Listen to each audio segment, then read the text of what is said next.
Hello students, कैसे हैं आप सब लोग। तो बिजनेस एनवायरनमेंट चैप्टर आपने अच्छे से रिवीजन कर लिया लाइव क्लास के अंदर। इसके एमसीक्यू भी आपने बना लिए 20 मोस्ट इंपोर्टेंट एमसीक्यू, और अब मैं इसके टॉप मोस्ट केस स्टडी बनाने जा रहा हूं। आप एक एक करके सारी की सारी केस स्टडी समझना। 8 केस स्टडीज टोटल है, मैं इसके अंदर आपको करा रहा हूं अभी। और एक एक केस स्टडी टॉप नॉच है, एक बार आप देखना, पढ़ना, समझना, आपको आइडिया भी लगेगा कि कैसे केस स्टडीज को सॉल्व करना है। और जब मैंने आपको एनसीईआरटी से ऑलरेडी रिवीजन करा दिया है ना, तो केस स्टडीज में अब आपको कोई प्रॉब्लम नहीं आने वाला है। तो स्टार्ट करते हैं। Question number 1, burgers and fudge was among the first fast food chain in India. पहला फास्ट फूड चेन है इंडिया में which pioneered the concept of family style restaurant. However, over the year it started losing business to multinational food chains like McDonald's, Pizza Hut, etc. and soon had to shut down. Company को बंद करना पड़ा क्योंकि company इन लोगों से compete ही नहीं कर पाई जो मल्टीनेशनल फूड चेन्स हैं। The reason to shut down was the inability of managers to identify, understand, evaluate, and to react to the forces external to their firm. ये लाइन सबसे ज्यादा इंपॉर्टेंट है। आपका फर्म ये रहा, आप इसी के अंदर घुस के रह गए, आपने अपना एक्सटर्नल एनवायरनमेंट जो है वो देखा ही नहीं। जब तक आप अपने एक्सटर्नल एनवायरनमेंट को नहीं देखोगे भैया, आपका बिजनेस नहीं चल पाएगा। और इस एक्सटर्नल एनवायरनमेंट को क्या बोलते हैं? Business environment. ठीक है। In the light of the above situation, explain with the help of any 2 points how understanding of business environment is important for the manager. Basically आपको बताना है 2 business environment के importance। तो कोई भी 2 importance आप बता सकते हो। In the above situation, the following two importance of business environment are. सबसे पहला कोई भी बता सकते हो, 2 बेनिफिट। तो सबसे पहला, enable the firm to identify opportunities and getting first mover advantage. तो पहला क्या है? फर्स्ट मूवर एडवांटेज आप ले सकते हो। गेटिंग अर्ली वार्निंग सिग्नल, अगर आप एनवायरमेंट को स्कैन करोगे तो आपको अर्ली वार्निंग सिग्नल मिल जाएगा। इससे आपका बिजनेस भी ग्रो करेगा। और एनवायरमेंट को स्कैन करने से आप प्लानिंग और पॉलिसी मेकिंग भी वेल इन एडवांस कर सकते हो। तो कोई भी 2 इंपॉर्टेंस, मैंने आप लोगों को बताया भी था आज की बिजनेस एनवायरनमेंट की इंपॉर्टेंस बहुत इंपॉर्टेंट है। तो कोई भी 2 इंपॉर्टेंस, कोई भी 2 बेनिफिट आपको लिखने हैं जहां पे आपको बताना है कि भाई बिजनेस एनवायरनमेंट कैसे इंपॉर्टेंट है। तो ये जो कहानी ऊपर की बताइए सिर्फ घुमाने के लिए, साफ साफ देखा जाए तो ये एक डायरेक्ट क्वेश्चन जैसे ही, जहां पे आपको 2 इंपॉर्टेंस लिखने हैं बिजनेस एनवायरनमेंट के। ठीक है। अगला, अगर वो पॉइंट, अच्छा एक चीज और मैं आपको बताता हूं आज, जो आप चाहते हो ना आपके आंसर में एक वैल्यू एडिशन मिले। तो जब भी आप कोई भी केस स्टडी पढ़ रहे हो, उसका आंसर लिख रहे हो, तो जो आपका आंसर है ना उसमें केस स्टडीज की बातों को मर्ज कर दिया करो। जैसे आप ये जो पहला लिखोगे, identify opportunities and getting first mover advantage, तो उसमें लिख सकते हो कि अगर बर्गर एंड फज कंपनी जो है, अगर वो स्कैन करती इन्वायरमेंट को तो उसको फर्स्ट मूवर एडवांटेज मिल जाता। कि देखो, पहले तो आपने एक्सप्लेन कर देना है कि वो पॉइंट क्या है, फिर आपको थोड़ा सा यहां से लिंक कर देना है कि कंपनी को पॉइंट मिल जाता, कंपनी को अपॉर्चुनिटी मिल जाती फर्स्ट मूवर एडवांटेज की कस्टमर की डिमांड क्या है, उनकी पसंद क्या है, लाइकिंग डिसलाइकिंग क्या है, तो शायद वो पहला एडवांटेज ले जाता तो मार्केट में कॉम्पीट कर पाता। सिमिलरली सेकंड जो अर्ली वार्निंग सिग्नल, अगर आप स्कैन करोगे बिजनेस एनवायरनमेंट को तो आपको पता पड़ेगा अपॉर्चुनिटीज का और थ्रेट का। तो कंपनी अगर स्कैन करती तो पता पड़ता भैया कि कंपनी सिर्फ अंदर ही अंदर रही, company external to the firm देखा ही नहीं। तो वो सारे के सारे फोर्सेस है जो बाहर हैं, कॉम्पिटिटर, सप्लायर, उनकी वजह से आपके बिजनेस को नुकसान। स्कैन करोगे ना तो आपको अर्ली वार्निंग सिग्नल मिल जाएगा, क्या करना है क्या नहीं करना है, कैसे डील करना है थ्रेट से, और कैसे फायदा उठाना है अपॉर्चुनिटीज का। Second question, state the concept of business environment. आपको बिजनेस एनवायरनमेंट का कॉन्सेप्ट बताना है, डायरेक्ट क्वेश्चन है। आपको बिजनेस एनवायरनमेंट क्या है आपको एक्सप्लेन कर देना है। जितने भी एक्सटर्नल फोर्सेस हैं जो आपके बिजनेस पे डायरेक्ट और इनडायरेक्ट इंपैक्ट डालते हैं, वो बिजनेस एनवायरनमेंट है आपका। आइडेंटिफाई भी करो और साथ में एक्सप्लेन भी करो। in what way a good business understanding environment enable Mr. Vivek Vaswamy to improve the performance of the enterprise? Identify, explain करना in what way a good understanding, किस तरीके से एक अच्छी अंडरस्टैंडिंग अगर आपको बिजनेस एनवायरनमेंट की है तो आपको इस लायक बनाएगा ताकि मिस्टर विवेक वस्वामी इंप्रूव कर सकता है अपने परफॉर्मेंस को। तो mister Vivek Vaswami of foodpreneur combined his passion for food with his entrepreneurial skills and started his innovative fast food outlet OH Chill. ओचिल करके. In 2021 he had started his career as a food blogger and had noticed that numerous Indian consumers were looking for a reasonable and pure vegetarian fast food options for dining out. The high end restaurants were not opt by many as they were they are exceptionally मतलब बहुत high price होते हैं, ठीक है, उनकी budget से बाहर.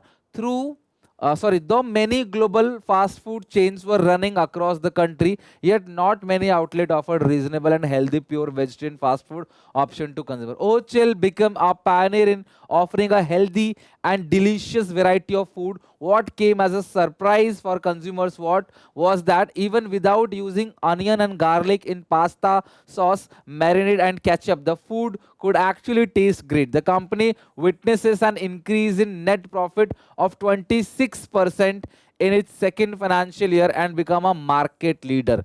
तो भैया वो मार्केट लीडर बन गया. तो आपको बताना है identify and explain what way a good understanding of business environment enable mister Vivek अपनी परफॉर्मेंस को इंप्रूव करने के लिए. तो सीधी सी बात है, आप इसके अंदर सबसे पहला आंसर तो ये लिखोगे फर्स्ट पॉइंट में कि भाई बिजनेस एनवायरनमेंट है क्या, उसको आपने शॉर्ट में बताना है. फिर सेकंड पॉइंट में आपको इसके ना इंपोर्टेंस लिखने हैं कि किस इंपोर्टेंस से इसने अपने बिजनेस को काफी ग्रो किया. तो he had started his career as a food blogger and notice that new. तो उसने सबसे पहले नोटिस किया कि बहुत सारे इंडियन कंज्यूमर ऐसे हैं जो रीजनेबल और pure vegetarian fast food option ढूंढते हैं कि भाई वो मिले, उनको मिलता नहीं, और जो कहीं मिलता है वहां बहुत हाई प्राइस रहता है. तो इसीलिए उसने बहुत रीजनेबल प्राइस में अच्छा हेल्दी डिलीशियस फूड जो है वो सप्लाई करना चालू कर दिया. यानी कि इसने क्या किया, identify opportunity and getting first mover advantage. आप लिखो इसमें identify opportunity and getting first mover advantage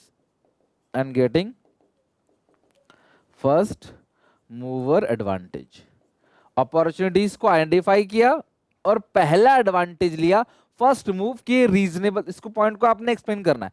अगर आप एनवायरनमेंट को स्कैन करोगे तो आपको पता चलेगा भैया कि कहां कहां पे क्या क्या पॉसिबिलिटीज हैं, और सबसे पहले उसका एडवांटेज आप उठाओगे ताकि और कोई ना आ पाए मार्केट में. और जब तक कोई आए तब तक आप क्या बन जाओगे, मार्केट लीडर बन जाओगे. तो ये वाला पॉइंट है. इसके अलावा आपको लगता है किसी वे में इस क्वेश्चन में इसके अलावा किसी वे में नहीं है, तो ये वाला पॉइंट इसके अंदर आएगा, इसको आपने एक्सप्लेन कर देना है. दैट्स इट, खत्म. ठीक है. और किसी की इसने कोई बात नहीं कही, कोई पॉलिसी बनाने की इसने कोई बात नहीं करी है, सिर्फ ये फर्स्ट मूव एडवांटेज जो है वो ले रहे हैं कंज्यूमर से. इसमें देखा in the context of the case identify and explain the feature of business environment highlighted in the above. तो आपको बताना है, आइडेंटिफाई भी करना है, एक्सप्लेन करना है फीचर ऑफ बिजनेस एनवायरनमेंट, और explain any two feature of business environment apart from the one. इसके अलावा भी कोई दो आपको बता देना. तो पहले पढ़ लेते हैं क्या है.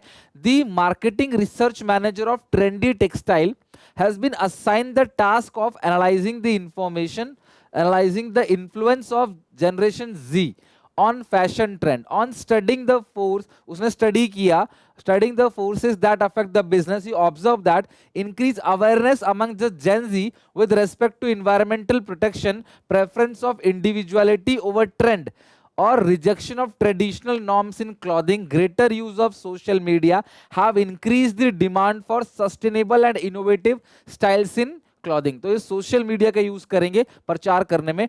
Do it yourself DIY product, promotion of product on various social media platform by company. तो आपको बताना है class social media platform company. तो जेन जी का जो फैशन ट्रेंड है उसको इन्होंने एनालाइज किया और ऑब्जर्व किया. Awareness among the Gen Z with respect to environmental production. तो लोगों को ना मतलब इन्वायरमेंट को प्रोटेक्ट करने की ना लोगों में काफी समझ आगे, जो नई जनरेशन के लोग हैं ना उनमें इन्वायरमेंट को प्रोटेक्ट करने की समझ है कि हाँ चिंता है इन्वायरमेंट के लिए. Preference of individuality over trend, कि आपको क्या पसंद है आप ये देखते हो ना कि क्या ट्रेंड में चल रहा है. Rejection of traditional norms in clothing, greater use of social media have increase the demand for sustainable and innovative styles in clothing. तो क्लॉथिंग में इनोवेटिव स्टाइल वो यूज कर रहे हैं. DIY product, promotion of product on various social media. तो आपको बताना है एक्सप्लेन. तो ये कौन सा फीचर है, तो ये जो फीचर है ना पहले वाले का वो है इंटर रिलेटेडनेस.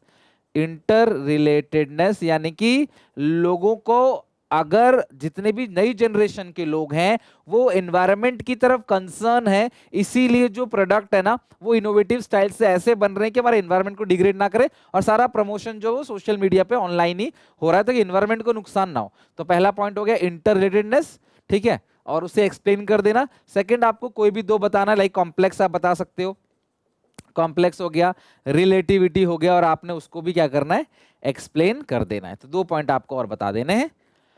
तो पहला तो इंटररिलेटेडनेस हो गया, बाकी दो एनी दो जो भी दिमाग में आता है 2 फीचर वो आप यहाँ पे लिख सकते हो। थर्ड क्वेश्चन हमारा हो गया। नेक्स्ट है फोर्थ क्वेश्चन पे, identify and explain 2 features 2 point of importance of business environment discuss in the our paragraph. तो 2 फीचर बताने हैं और 2 इंपोर्टेंस बताने हैं। तो पढ़ते हैं क्लास कौन कौन से फीचर्स है, कौन कौन से इंपोर्टेंस है। Global food limited, a multinational company in the food processing industry, has good customer base. Recently, it has expanded into new international market, but due to increase in awareness of healthcare, there is a shift in consumer demand for healthier food options. For this reason, the company need to adopt the frequent technological advancement in the production process so that healthy food product options can be made available in the market. देखो सबसे पहला जो features है ना यहाँ पे, ये है डायनामिक, कि जो भी चेंजेस आ रहा है मार्केट के अंदर उस चेंजेस को ये अडॉप्ट कर रहे हैं, दैट इज कॉल्ड डायनामिक, ठीक है।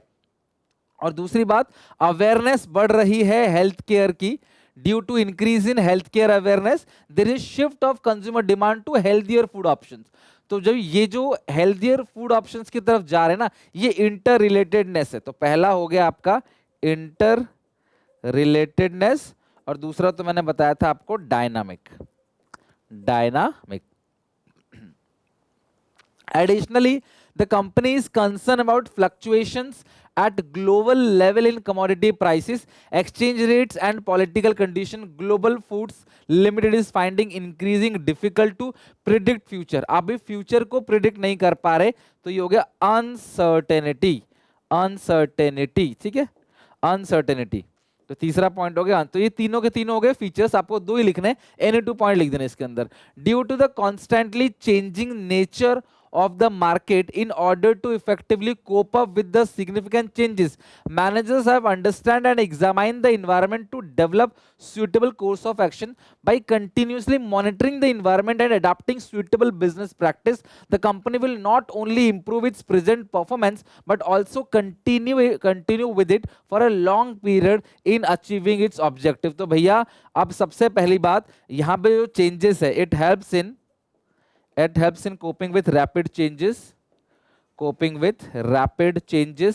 पहला जो इंपोर्टेंस है वो यही है कि भाई जितने भी चेंजेस आ रहे हैं उनको ये अडॉप्ट कर रहे हैं, और इन्होंने performance, it helps in improving performance. Second point हो गया, it helps in improving performance. तो आपका जो परफॉर्मेंस है वो भी इन्होंने क्या किया, इंप्रूव किया। तो एनी 2 लिखने, तो कोई भी दो पॉइंट आपको उठा के लिख सकते हो, जो दो आपको सही लगे, ठीक है। और ये प्रैक्टिस से हो जाएगा, कोई टेंशन वाली बात नहीं है।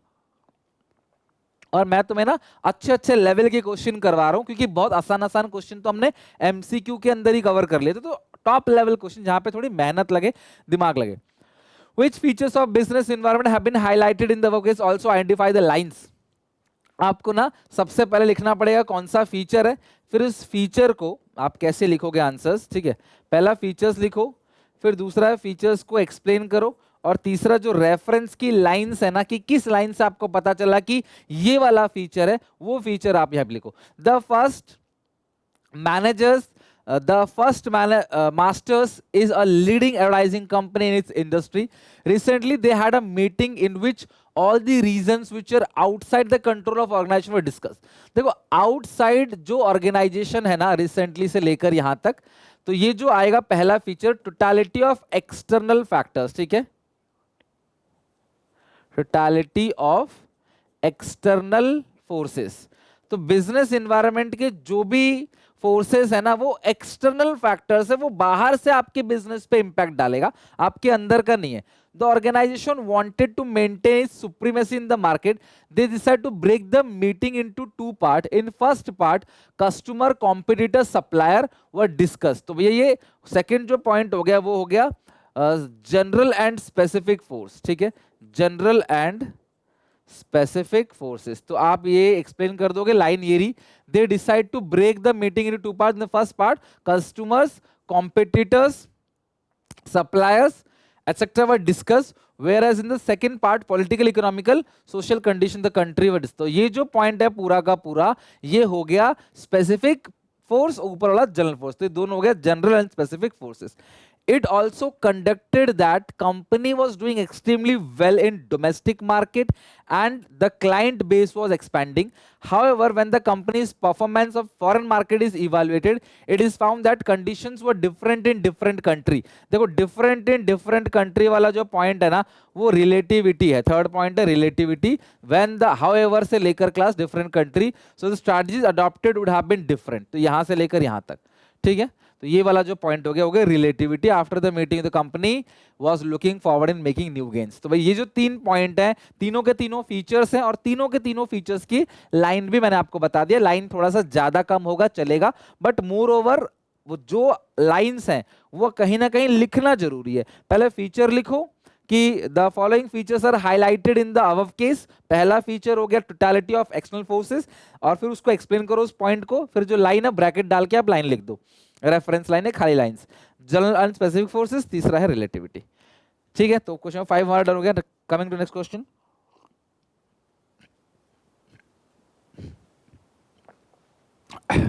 enumerate the dimensions of business environment highlighted in the above, और डीमोनेटाइजेशन के फीचर्स लिखने हैं। The government of India announce demonetisation of, देखो गवर्नमेंट ऑफ इंडिया अनाउंस कर रही है डीमोनेटाइजेशन, तो ये हो गया political.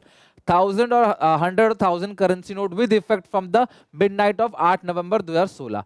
As a result, the existing 500,000 currency notes ceased to be legal tender from the date. New currency notes were denomination of 500 2000 issued by the Reserve Bank of India after the announcement। तो Reserve Bank of India issue करती है, तो ये वाला point किसके अंदर आएगा?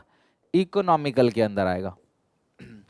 This step resulted substantial increase in awareness about the use of point of sale machine। POS machine होती है ना दुकानदार के पास, जहां पे स्वाइप करते हो, स्वाइप करके आप पैसा अपना कट जाता है आपके अकाउंट से। ई वॉलेट, डिजिटल कैश, ये हो गया टेक्नोलॉजिकल, ठीक है, टेक्नोलॉजिकल हो गया। And other modes of cashless transactions also increase। Transparency in monetary transactions and disclosure led to rise in the government revenue in form of taxes collection। तो economical हो गया, पॉलिटिकल हो गया, टेक्नोलॉजिकल हो गया, ठीक है। इकोनॉमिकल हो गया, पॉलिटिकल हो गया, टेक्नोलॉजिकल हो गया, ठीक है। तो ये जो डिजिटल कैश वाला पॉइंट हो गया ना, वो सब तो आ गया टेक्नोलॉजिकल आपका पॉइंट है ना। जो डिजिटल कैश वाला पॉइंट है वो टेक्नोलॉजिकल हो गया। Awareness about the user point of sale technological हो गया। ये हो गया इकोनॉमिकल, डिमोनेटाइजेशन हो गया आपका पॉलिटिकल। और कोई पॉइंट है यहाँ पे?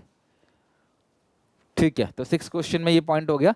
और क्या हो सकता है न्यू करेंसी की, इसमें लिख रहे हैं कितने बताने, तो जितने मैक्सिमम बन सकते हैं ना आपको उतना बताना है। टेक्नोलॉजिकल, इकोनॉमिकल, और कुछ है legal social with effect from 8 November, existing 500,000 note, new currency notes denomination 500,000 issue by the reserve bank of India, ठीक है। और तो ऐसा कुछ है नहीं, डन है यहाँ तक। चलो नेक्स्ट क्वेश्चन नंबर 7 पे आते हैं। आइडेंटिफाई और एक्सप्लेन करना है 2 डायमेंशंस ऑफ बिजनेस एनवायरनमेंट। तो मतलब इसमें फीचर, इंपोर्टेंस और डायमेंशन, यही 3 चीजें जो पूछा सकता है। तो आपको बताना है कौन कौन से 2 डायमेंशंस हैं। Mahinder agro limited started a new venture for distribution of harmful and chemical fertiliser free vegetables.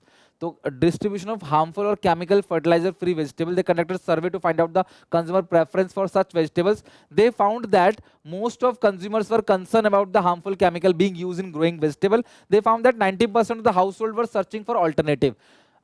The company contacted a group of agriculture experts to lay down the procedure for growing vegetables by the farmers। They decided to train the farmers in new technology। New technology से ये हो गया technological, ठीक है, to grow chemical free vegetables according to new innovative methods, ये हो गया technological. The expert also suggest soil management technique through which farmer would be able to create abundant and lasting harvest. देखो यार यहाँ पे social आ गया क्योंकि समाज के भले के लिए काम कर रहे हैं। जो एक जनरल कंसर्न है आम जनता का कि उनको जो केमिकल वाले जो हार्मफुल केमिकल से उनको नुकसान होता है, जो वेजिटेबल्स वो लोग लेते हैं केमिकल रहता है उनमें, तो नेचुरल मिले, ऑर्गेनिक मिले।